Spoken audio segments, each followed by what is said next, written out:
What a horrific year it has been, and all because of one man trying to resurrect Tsarist Russia in his image, and ultimately responsible for the lives of all those who've died.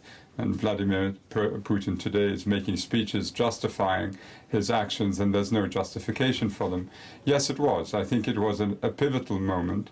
The Russian Federation was a guarantor of Ukraine's security under the Budapest Memorandum. It's a nuclear weapon state threatening and then attacking a non-nuclear weapon state in a way that was vicious and continues to be vicious in the way targeting of civilians has been commonplace. Infrastructure, energy infrastructure, it seems so devoid of anything anything that can be construed as a sort of, as he said, a military operation of some sort. This is an aggression, as clearly as one can spell it out. And I think it did force not just this concerted action on the part of Europe, a solidarity in the way that Europe has responded, not perfect, but really quite amazing, and with large parts of the international community supporting, not also universal, because in many other parts of the world they have their own issues, and they worry some about also the perceived double standards in terms of the lack of sort of solidarity when it comes to other issues, other conflicts elsewhere, as opposed to what's happening in Europe. But generally speaking, yes, it was a pivotal moment. So that to you is the explanation, the double standards, to why we don't see a more uniform response to this war in Ukraine? Well, it's a combination of things. It's the effect that the COVID vaccine distribution policy had, when clearly many countries in the global south felt that they were shortchanged because of the reluctance of some European countries and the United States to relinquish their intellectual property rights over the vaccines. The distribution was slow as well, but also because they felt the effects of food shortages, fuel shortages, in the same way Europeans have had, and the feeling, yes, that sometimes double standards apply. I think the response here is that all states have practiced double standards. There's no one more righteous than the other in this respect. And what we do need is global solidarity on everything, on climate change, on health, biodiversity, on these conflicts as well. It's too easy for countries to focus simply inward. But these phenomena are transboundary. You can focus inward, but you're going to be affected by external shocks all the time. And so we have to settle the external shocks somehow. And that's why there's also a need for talk of how we reach peace, right? The war has only been escalating since its beginning, but as a diplomat, with diplomacy and dialogue as, I would say, your strongest tools, how do you see the prospects of reaching peace in Europe? Well, whatever is negotiated, the Ukrainians shouldn't be expected to give up anything. You know, they are fighting for their lives, their land. They have spilt enough in defense of basically basic human norms, basic principles, fundamental freedoms, the right to live in your own land without being attacked by your neighbor. So they ought not to give up anything. At the end or conclusion of this war, and I think many suspect that the Ukrainians will be victorious, and I believe they will be, they may have to negotiate with the Russians exchange of, dead bodies, information about missing persons, that sort of thing. If there are any broader concessions to be made, that has to be made by others, not the Ukrainians. And that comes later, not now. But if we look at the long run, what do you see, what kind of concessions can be given from the West to Russia in order to reach a settlement? Well, there are many files that can be examined, whether it be nuclear stockpiles, numbers of long-range ballistic missiles, development work on hypersonic nuclear weapons, whatever it may be. Those agreements can be made. But you cannot expect the Ukrainians themselves, after what they've been through, to give up anything. You just cannot.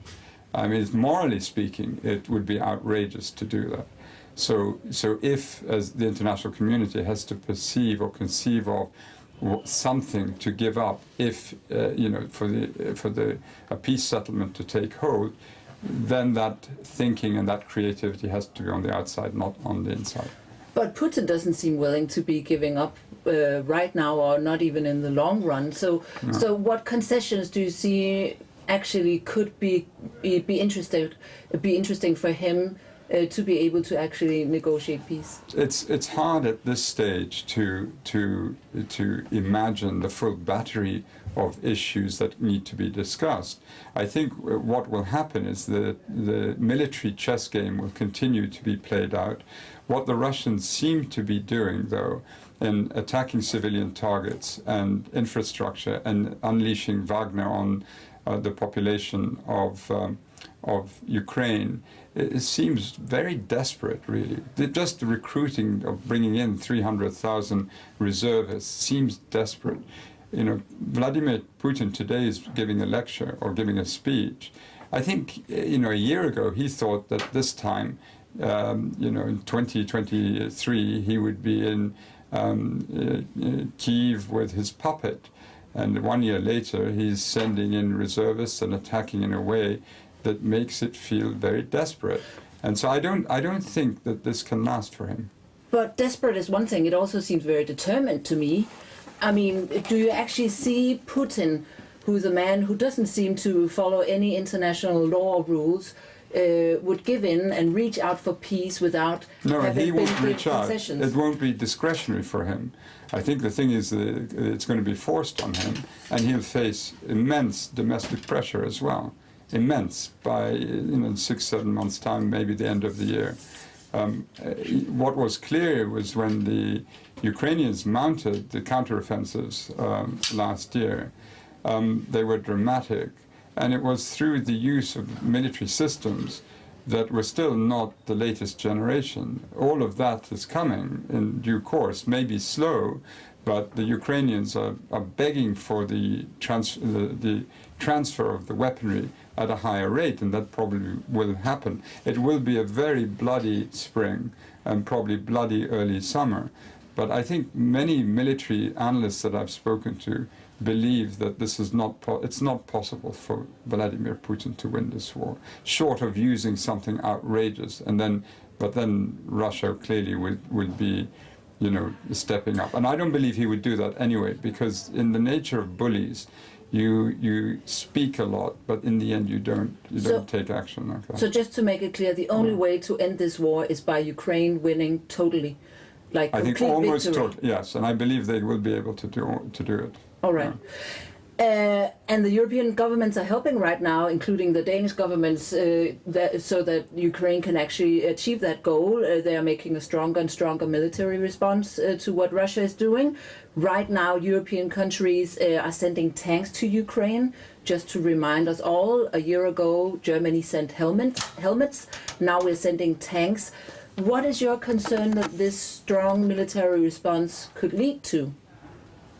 No, it could lead to a positive outcome for Ukraine. It's absolutely necessary. One must be very careful not to give in to the threats of Vladimir Putin. The insinuation that there could be a resort to weapons of mass destruction. It's the tactic of a bully and a blackmailer. Once you give in to that, then you are captive of that thinking. But we don't know how this war will end, right? And you just said it will be a very bloody spring. Is it not? Don't you have any concerns about this destabilizing Europe, that there's this militarization? No, I don't think so. I served in the UN during the Balkan Wars in 1994 and 1995. In May of 1995, if you told me the war was going to come to an end in Bosnia, Herzegovina, I would have said impossible.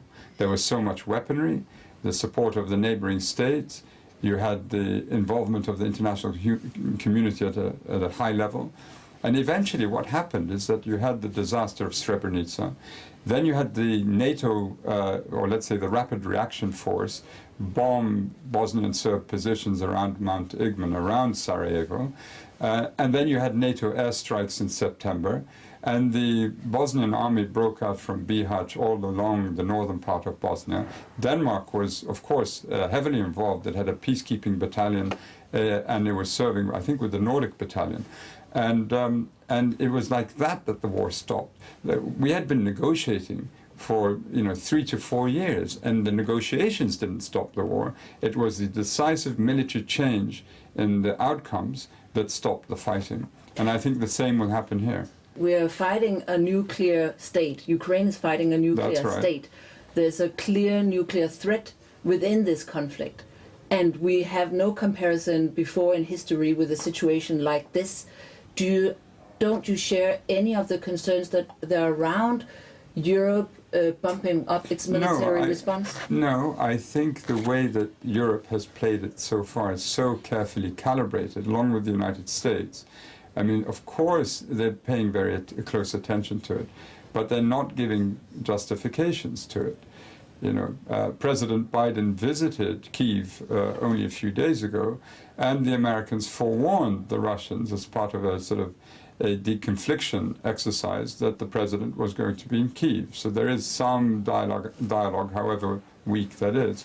I don't believe that Putin is that irrational. Of course, he knows that if he were to go nuclear, the outcome for the Russian Federation and his people would be extreme, or even to try dirty nuclear weapons.